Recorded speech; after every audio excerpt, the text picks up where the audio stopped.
if all else fails, just stall to the late, find a distraction, and then bounce back. Speaking of bouncing back into the draft we go for game number 2 for the Kings. RRQ Hoshi and SRG, who will be able to move forward. Will it be RRQ Hoshi trying to even out the series, or will it be 2-0 from SRG? Okay, so RQ this time once again takes first pick, which is pretty still out of comfort zone for them usually. It's been their losing side most of the time, but I think the big switch up here is if SRG leaves the Bruno open, they take the Bruno. Yeah, I think that would be the case. They definitely take the Bruno this time, and then if SRG, maybe trying to bait SRG to pick up the Suyo so they can get the Joy, but I think first picking Suyo is no longer meta in draft. Like, I don't think it loses a lot. The blue Yo's losing a lot right now. No, I feel like it's because of the existence of the Joy. That's why people are really considering it. Like, again, Suyo is an amazing hero, but if the Joy is open, like if you ban Joy, then you're good. That's good. That is good. Exactly. It's going to be interesting, though, because if RRQ takes the Bruno, that's a gamble SRG is willing to take. I mean, that's why they leave it open with being on second pick. Coach Arcadia himself said that he had no real worry about it just due to proper planning. So RRQ Hoshi will be taking up that Bruno this time around. Will that make a difference? That's the proper planning right there. It's like, we're going to pick it. That's the proper planning. So they should be the Joy, or they might have something else. I think you third pick jungle, because if you pick Joy, RQ could still go the Fred, right? They can still pick up the Fred to deal with the Joy. So now our SRG's in this place where I don't think we want to show our jungle pick right away. I don't know. I feel Joy Louis for some reason. Joy Louis? I say Joy still because even the last game there was multiple counters to the Joy and he was still able to get the job done. So I feel like that's a gamble. I feel like with SRG they're not really too worried about the hard counters as often, and they just want to find a way around it. So I do think maybe the Joy blocks. The Lu Yi would be got first. Very interesting. The Suyo! Wow. After we talked about how good the Joy against the Suyo is this a bait? I was saying RQ's trying to bait them into Suyo maybe by picking the Bruno first, but I'm still a little surprised by it. I mean, don't get me wrong. The Suyo can be good as long as you're willing to finish. Like, you have to get that lead immediately, which hasn't been SRG's shining zone, you know, and RQ immediately responds, takes the Joy as the counter, gets the glue as well. So right now RQ's looking clean. Looking at draft here, looks like they're switching sides, where RQ this time they have the Joy and they have the Bruno. What, after this RQ will pick up the Farsa? The Farsa. And then Stormy is the one picking up the Odette? I don't know. This is definitely a swing that I didn't expect, right? RRQ Hoshi now with this Joy definitely can make that lean in their favor. We don't really see anything to really stop it in his tracks so far. I mean, maybe the Bellar comes out. Maybe the Tig comes out. Definitely some viable options. Maybe even locking in that Granger here could be a wise decision because they need an answer for this Bruno. We'll find a way. I think we're going to end up seeing and since he's not going to pick his marksman here, big chance RQ bans out the Granger. Do we think SRG goes for the innocent Moskov pick here towards the end? It could be a possibility depending on what marksmen get banned out. And just a bit to some comfortability, you know? Yeah. Honestly, it makes sense. Once the Joy comes in, at least you can peel for yourself, right? Well, they have an answer to the glue, picking up this Vexana, so they're not too worried about that. But yeah, the Moskov can definitely be a wise play. The Beatrix still up for grabs as well. Maybe limiting some of the gold lane potential maybe on the board for RRQ Hoshi to deny Innocent getting comfortable. I mean, we've been seeing Skylar scale better in the early phase, right? He's just been having a little bit of an easier time, whereas that rubber band effect kind of works more for Innocent as the later the game goes, Cram and Yumes are able to find the opportunity. So maybe even giving something to Cram to create that double dive composition that we're used to seeing to capitalize on the mistakes could be what they're looking for the second half of the draft. I think Cram still gets this Gatot. I think in the end, Gatot goes over to Cram here, which gives them that dive that you want, and it worked very well last game. If RQ doesn't ban it, there's still a chip open, which is kind of, you know, a backhand strategy, something they could fall into. The Lu Yi's still open, and then Marksman, and that's where RQ's at right now. It's like, do we go full into Marksman? I think they definitely probably get rid of the Granger. They take out the chip option, so that's off the map.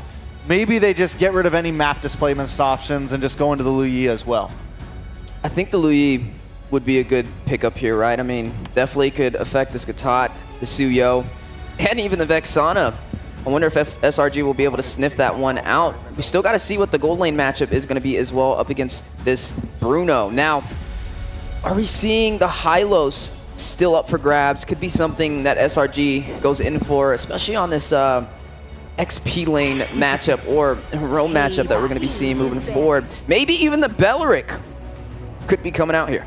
Belleric's definitely a possibility. It's definitely a possibility. SRG's going to get first pick here, so I don't think they slot in gold lane right away. I think most likely they go Rome and then into gold lane as their final pick, just to get as maximum possibility counter, know exactly what they're going to be up against. RQ on their last ban. They might leave the Granger. It's definitely a possibility.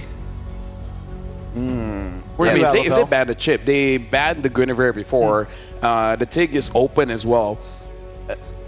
I wouldn't say that it was that big of a problem in the previous match. It looks like they're batting out the Belleric. They're more worried about the Belleric, the matchup against the Joy.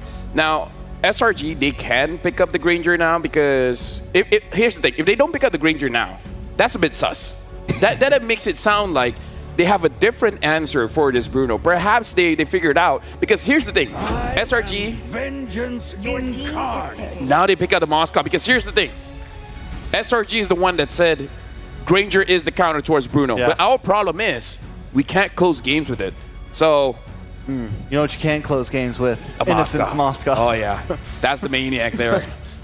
That's the half man, half beast. Now the last question is the final pickup for SRG with the Gatot. Do they go something like the Hylos to lock this in? For the side of RRQ though, I mean, with the Granger, or with the Bruno and the Moskov matchups, definitely going to be interesting. You're going to have to watch out for the split push. That Spear of Destruction puts a lot of mobility into the hands of SRG, but they have some answers to get to that backline, right? You still have this Joy, and there isn't the Belleric to really stop them. Kadita, though. Kadita? Okay, the Khalid makes sense. I think Khalid is a good pick against SRG, but the Kadita, though. RQ picked this once before in Wildcard. I mean, in Swiss Stage. I can't remember whether it won or lost, but it has been picked up one time by RQ. It might have been picked up by other teams, but I know RQ has. This has been a fallback. It is not Rome Kadita. It is mid Kadita. Unless they want to pull a Warlord and mid Khalid. Mid Khalid and Rome Kadita. I mean, it's possible, right? It's, I mean, either one. Hey, either one doesn't belong there. As long as Khalid is somewhere around mid, the damage is going to be good enough to stop the movements from Selangor and Giant. So honestly, I'm liking the draft coming in from RQ. It's funny because Renz is just digging deep in his bag right now with these picks, right? You see the Odette, and now you get to see a potential Kadita in the mix, and there goes the Guinevere to wrap things up for SRG. How are we feeling about it? First of all, it is Kadita mid. So let's not get too excited. Yeah, it's Kadita. It's Kadita mid. Who's the Gwen going to catch, though? That's a lot of hard targets to find. Hey, with the right mindset, you can catch all of them. Thank you very much to our panelists. And Mirko, Leo, you guys ready for this one? We're more than ready. We're looking forward to that Kadita coming through. 60% of the time, it works every time. 50% win rate is the win rate we have Close. right now. 2 times it was picked up already in the Swiss stage, I believe. Yeah, no knockout stage appearance, so this is the debut of Mrs. Kadita on the world stage knockouts. That is the Indonesian siren conquering the seas against SRG, who came back in game 1 and now are once again deploying Hume's Guinevere, which came at the bane of NIP Flash last night. Here we go, game number 2, into the battlefield we go. And I gotta tell you now, when RRQ are up against the ropes like this, when they lose a game like that, something tells me it's a download situation. Do you remember TLID? Yeah, I remember Twisted Minds as well in the Swiss stage. So yeah, RQ definitely have a pattern. Every single time they're down one game, it seems like, they take in all the mistakes they made in game 1. But I would say the same thing about SRG. Even when they win, they learn so much from their opponents. And I think they have also downloaded a lot from RRQ, especially in the early game. Petrify, Breath of the Ocean, Rinse trying to go for the kill. Ooh, almost kill pressure. Oh, the fadeaway. Just one splash of water. Yumes took the orange buff. Oh, that is unfortunate. Unfortunate, but just the same, you have blamed Yumes. He did his best, he tried. It's either survive Orange buff or die no orange buff. It's bad for SRG. It's bad. Either way, which puts RRQ Hoshi now up by about 500 gold. Turtle spawning in the lower quarter of the map. So that is where these two teams are looking to post up about 30 seconds from now. That's a Master Assassin. Oh, spatial migration over to Dyron. It's a Crab. That's a stun too. Severed Soul in the Curse Blast. Now electrified God. from Sutsujin. Oh, what is that damage? Just One the breath of the more. ocean from Rins. Let him go. Real quick, a look at the emblems there explains why Yums got away with it. But just the same, that concussive blast is also what took away the orange from Sikais. Now top lane 1v1, Innocent versus Skylar. Whoa, Skylar wants to go in. Actually ends up evening the trade out. Spatial migration cancelled by the Petrify. Yums taken out here by the Mercenary. He wants one more. Electrifying beats the dance of Sutsujin as he claims that kill, and it sets up perfectly for the first turtle. Clean for the King of Kings.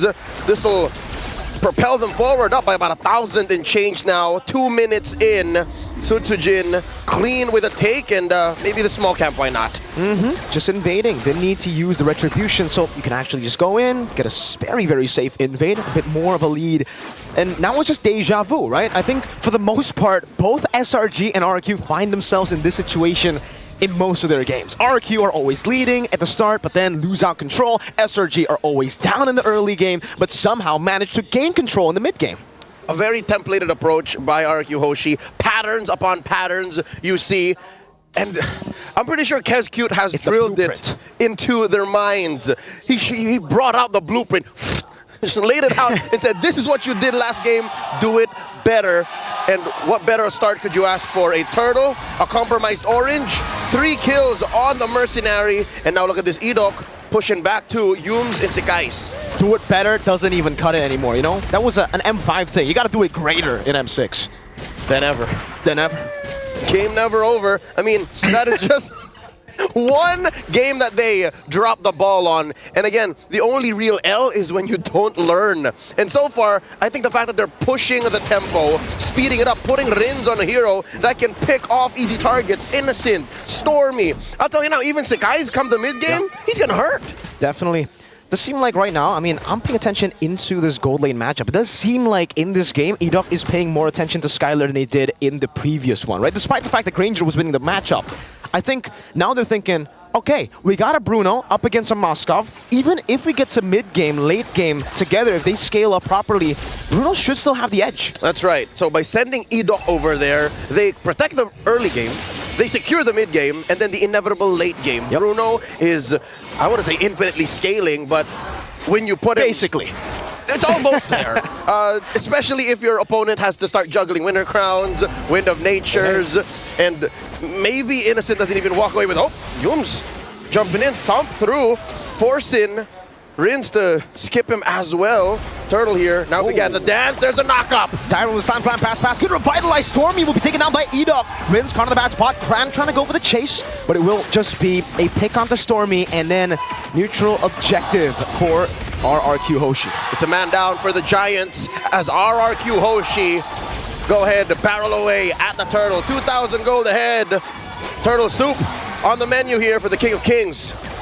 There you go. Another neutral objective without the retribution for Sutsujin. A clean and simple take through a fight. It's always about catching your opponents before the fight. And SRG, I think they're now finally understanding the pattern. Skylar, though, wants to continue to push up top against Innocent. He has to be careful. He has to purify.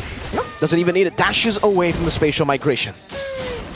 Slide tackle, so useful as a tool. Engaging, disengaging. Okay. Stormy spots one, Rins. No. Oh no, he gets caught. Raging Sandstorm Rins pops in a rough wave just in time. Cram looking for it. Goes in for Tom, but it's only onto the back. SOD connecting as well. That's Innocent with the Spear of Misery. Rins still able to survive. Cram here, down to a fifth of his health. In comes the EG. Stormy disengages. Meanwhile, in the mid lane, Sutsujin is having a little bit of a dance with Innocent and Skies. Innocent sent down below, and they will have to concede this turret, a structure, over to RRQ Hoshi in the 5th minute of the game. Skylar has just been so oppressive on this Bruno. Basically, that's what this 3,000 gold lead buys for RRQ Hoshi. The fact that they can send one, oh, Stormy pushed back by Spear Misery. See, this is the situation that I'm talking about. The fact that you're so far ahead, Rins, popping, Innocent, full combo. Rough waves from Rins. No Purify, they baited it out earlier. Sutsujin trying to bait out that spatial migration again. Great read on the spatial migration. And now Dyron's coming by. Oh no. Yes, Violet Requiem. The Breath of the Ocean connects. Now the slam and a pass. Won't be able to connect Yums. Can he get out of the situation? Yes, he can. Cold Yums. Staying composed. Hey, if Rins had that combo, my Malaysian goat would have been cooked. Is Yums your Malaysian goat? Yes, he is. I see. Who else would be? I don't know. Skies? Nah, I think Yums has been there longer. I agree. The Sky Prince, though, we got to talk about his performance. 0-2 right now, 5-6 minutes in to game number 2.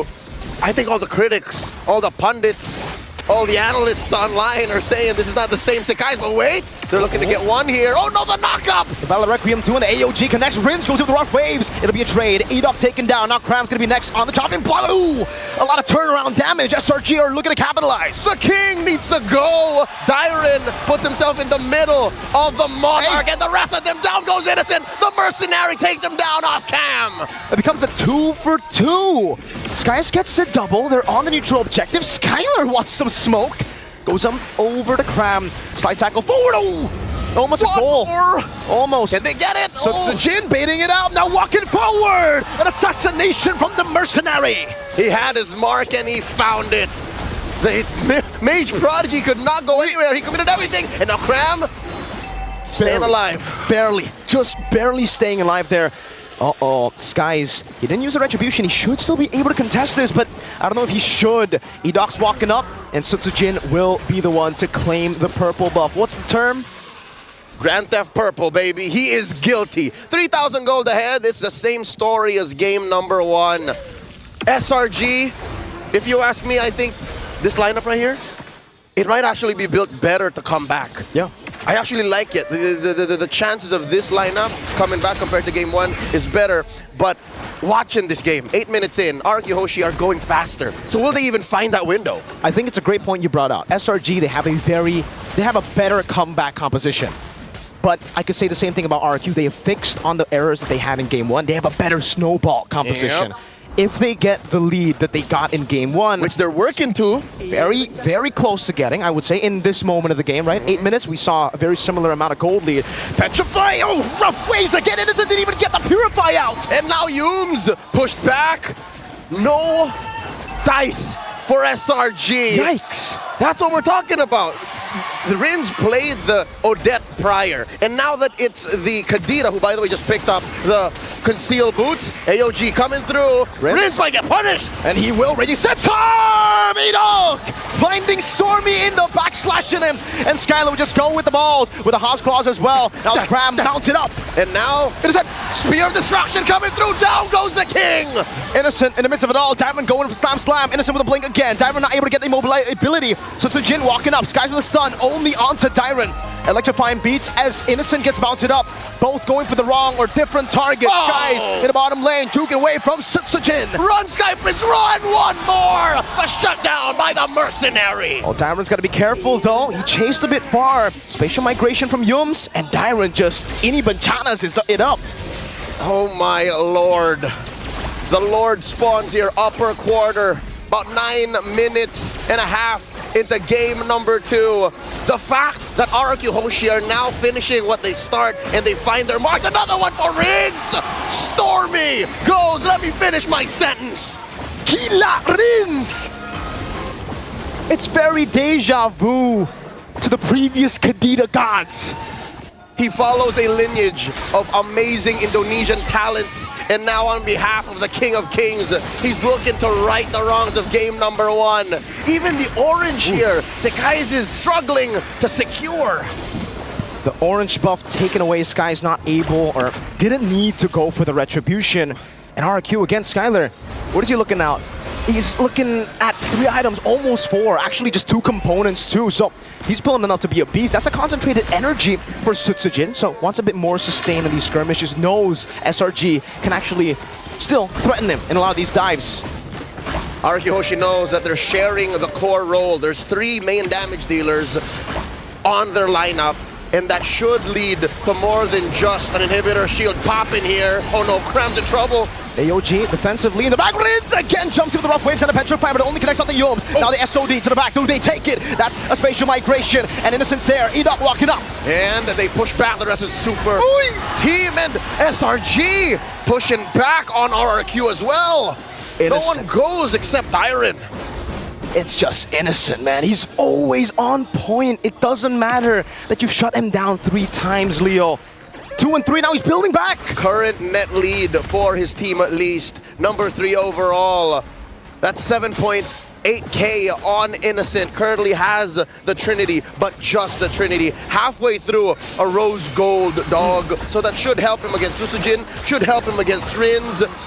But the truth be told, that's just an extra layer of protection, because once Innocent finds a window, you've seen it happen at least once or twice in this 12-minute game, he will SOD into the thick of it. Okay. Cram? Yeah, RRQ actually don't want to go in on that. I'm going to take a look at the items. Actually, Blade Armor and the Thunderbelt, those are the only 2 items that Edok has right now. He's building towards what I assume to be an Athena shield up against this burst of SRG. But yeah, these targets are still very squishy, right? Because I think Edok has more ways to deal with the Moskov, but now we definitely know why Dairon's been taken down 3 times. Yep. It's because he just doesn't have enough physical defense yet. He's on his way to a Blade Armor, so that should spell disaster for Innocent. Even Sekai has to watch out for it once he, flicker splits, which he, by the way, has right now. I think they're all just posting up for this Lord spawning in the lower quarter. That's still about 5,000, 6,000 gold. Edok spots Cram, push him out of bush. I wonder if he knows. Not gonna fall for it. That bush set up by SRG. Could have been a Kumar moment right there, Mr. Leo. Could have joined that long list of Kumars building. Started year off after with year. the M5 World Championship Grand Finals. Yeah. What is that currently? Like 6 or 7 dudes on that list. I lost count, if I'm being honest with you, but Lord will be spawning back in the game. This is the 2nd Lord of the game, an enhanced Lord, 13 minutes in. And I don't know, do SRG want to contest? I think they have enough tools to actually deal with this Lord still, but do you want to play that gamble? I mean, we've seen them come back from much worse, right? Game number 1 was a 9,000 gold lead. Here at just 5,000, and again, a more comebackable lineup. It should be fine. Look at this from afar. Stormy gets caught by Rins, the full combo. And now Dairon putting Yums here into the grasp. Oh, good flicker from Yomes to cancel the slam, or the pass, bring back. And it will just be the Lord for RRQ Hoshi. Man, Rins has been on point. That last update on Kadira, the force swing, the backswing reduction time, making that combo all the more elusive. Cutting sentences, starting fights from out of nowhere. Stormy couldn't even flicker away. Look at that, 5 kills so far. 4 of those were off of Rins. Yeah, and okay. I thought Stormy got tough boots for the tenacity, but it doesn't seem like that's the case. Enhanced Lord in the mid lane will be able to break the base turret. Raging Sandstorm from Edok. In the thick of it, now he fights one. Sekai's has fallen.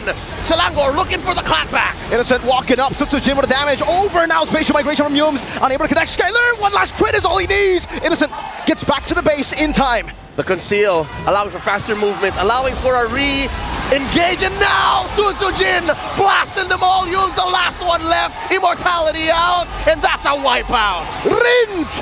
Gila Rins. An equalizer from the Kings of Kings. Satu the score. We have a ball game. RRQ Hoshi with the equalization in game number 2. And just like that, I mean, we kind of knew it was, we all predicted it was going to go all games. Kadita banget. How did SRG not see this coming? We've seen it a couple of times in the Swiss, but now in the knockouts, what a breakout performance by Rins. I think we gotta throw it to the panel for this. I hope they talk about the Kadita plenty. LaFell, Wheezy, Trex, your turn. Dude, that Kadita worked out. You guys ready for a long day? Because looks like we are, because this is a series. Satu Sama. Yeah, he knows what I'm talking about. 1-1, baby. 1-1. 1-1, baby. Satu Sama. Hey, nice. But yeah, that Kadita though, we're gonna look at the items because, yeah, Stormy didn't build the tough boots did he? Because there was no reaction against that Kadita. it was a problem. I mean, the setups were insane, and definitely a good victory for RRQ Hoshi. Man, the pocket picks, the Odette was an issue, even though they weren't able to pull off the victory, and now the Kadita was able to right the wrongs from game number 1. What a series. So yeah, looking at the boots, it's Demon Boots so that Stormy can sustain in terms of the mana. But yeah, having no tough boots means you don't have the resilience, means that crowd control is 100% of the time. It's not canceled out. So that's part of the reason. The only one that really has tough boots is just Cram. Everyone else doesn't. So whoever gets caught by Rins is going to get deleted. Yeah, and it would have been very helpful for Innocent as well for any moment, because I mean, just that little bit of time that you get from the crowd delay or crowd control gets shortened helps so much from that. And I think it's a good point that you brought up. And you think that, I mean, I get it, early game Stormy just having the Demon Boots, but then about halfway in, at some point, maybe swap them out, maybe change it up. Once the crowd control is getting too much, because it's not even just Kadita, it's Edok as well, landing those big raging sandstorms. It's Dyren. It is the whole package of crowd control that RRQ brought. And Sujin on this Joy, which has been such a major threat, spearheading the way with the KDA. Able to get to the back line when necessary. You see not too many junglers, even on the 1v1, can go toe-to-toe with the Joy, as we are looking at some of those emblems pop up as well. Temple Rain on the Joy, able to get multiple of those skills on a faster cooldown rate to be even more effective, and just a total domination for game number 2. And if you look at the timer, it's only 14 minutes, 40 seconds. So maybe this is the strat. Go up against SRG. Don't take too long. Yeah, I think that's where they messed up in game number 1. There was a point where I think they had a clear route to victory, but they played the safe route. They were like, let's play smart, right? Let's play very disciplined. When I don't think the meta complements discipline right now for early snowball teams, right? We do see Rins pick up to pull yourself together to make sure that that Petrify is just coming back quicker and quicker and quicker, and be able to pop it more often. Taking a look at the gold, though, I mean, everybody played their part on the side of RRQ. Yeah, and again, SRG not really having a chance for that, because if we look at it, it's actually the turnaround, where in game number 1, Stormy was able to find Rins, and in game number 2, Rins found Stormy quite a few times, especially during that Lord fight, making it so that he doesn't really bring that big of an impact in the game, and we know that Joy is strong against the Suyo, and in this game, Susujin definitely shows, like, that's what happened when the Joy is under-leveled. Look what happens when Joy is over-leveled. There's not much that Sakai's can do. Yeah, and then Rins, I mean, there were several times when he was picking off Innocent, just caught out of position, right? It was like 3 deaths in a row super early in the game. But the interesting thing, for a while on the Moskov, Innocent was still doing more damage despite being behind. But then the later the game goes, you start to see Skylar pop off. Yeah, so at this point, SRG, I mean, it's definitely tough. We do have any guesses on MVP? Who do we think deserves it? Oh, dude, honestly, Rins. If game number 1, the MVP went over to Skies with that Joy, I kind of feel like in this game number 2, Sutsujin might get it, because it's time to drop the beat of the flash with Sutsujin showing off that Joy as well. And we see the 2 heroes being swapped around, both the Joy as well as the Bruno, looking very strong in this matchup. Yeah, super strong pickup. Not too many answers for it, and we're starting to see it prioed heavily in the first phase of the draft from majority of the teams as we scale up higher toward getting closer to Oxiata, and it's kind of raising the question, is it worth even allowing this to walk, or is it almost worth adding it to the ban table? Oh, it's very worth letting it walk. I think SRG, the big mess up was picking up the Suyo. Exactly, I agree. Directly after, or first picking Suyo, because we've seen the Fred able to beat the Joy. Agreed. There's a very clear rock, paper, scissors happening between those 3 heroes right now, and I think that SRG just made the kind of they made the same mistake that RRQ did in game 1. I agree. You prioed Suyo before Joy was picked. Yeah. Especially because they had a chance to pick up the Joy first, which has been a trend since yesterday. But today, something switched up. They wanted to pick the CEO, but again, it is a best of 5.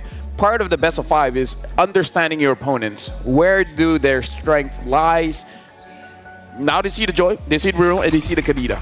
We'll see how they adjust. But now we got to look at the highlights from Susujin. And from the very first part of the game, it's like, okay, they got Dyren, that's good. But then Susujin just came in, and then look at the damage, man. Yeah, that was just disgusting. Just talk about running into a brick wall, and the Joy with the beat of the flash alongside it. Just a nasty combination. There's a double kill right there. Sujin on this Joy. This was a great play as well, man. The full dive into the turret for the pickoff as well, and this just really wasn't a moment at any point in this game where I feel like SRG had the opportunity or the advantage over Sutsuji on this Joy pickup. You know, and if Sekaz was Joy in that last play, he would have got away. Yeah, he would. He would. he might have gotten the kill. He might have got Right? If they switch heroes, he might have gotten a kill. But yeah, I kind of feel like in this matchup, we should see more diversity when it comes to gold as well as the jungle as they start learning each other's patterns. Because Rinz has already showed up in mid. It's like, yeah, I can use whatever. I got a Kadita. I got an Odette.